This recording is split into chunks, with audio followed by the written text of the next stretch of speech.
Jo, já jsem úplně zaspal. O čem jsme tam mluvili? No, mně se zdá tady ta situace absolutně nehorázná. Jako já nechápu, jak někdo nekompetentní může odvolat někoho, kdo je v jeho funkci roky a prostě odvádí fakticky jako kvalitní práci. Já to vůbec nechápu. Ježiš. To je máma. A mami, ahoj. Já teď nemůžu, prosím tě. Točíme něco pro nějakou Aldu nebo co? Pro Českou televizi. Pro Českou televizi. Prostě nějaký rozhovor, chtějí vědět o té. No, nemají ředitele právě, tak ale já teď nemůžu mluvit, prostě tohle. Neřeš to, jo, ahoj, čau.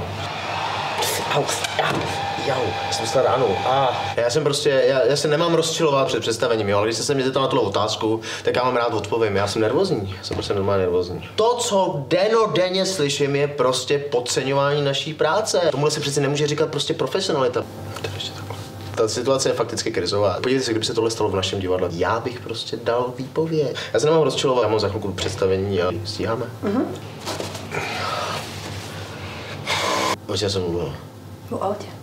Jo, nemít ředitele to je jako loď bez kapitána, nebo prostě loď bez kormidla, nebo... Potápějící se loď. No jasně. Díky, Igore. Když jste v situaci potápějících se lidí. Pokud nemáte vedení, nemáte prostě směr, nemáte budoucnost, nemáte vizi. Jo, vizi. Prostě vám držím palce. To není nalepení tohle. Schopte se, zvolte si prostě vedení.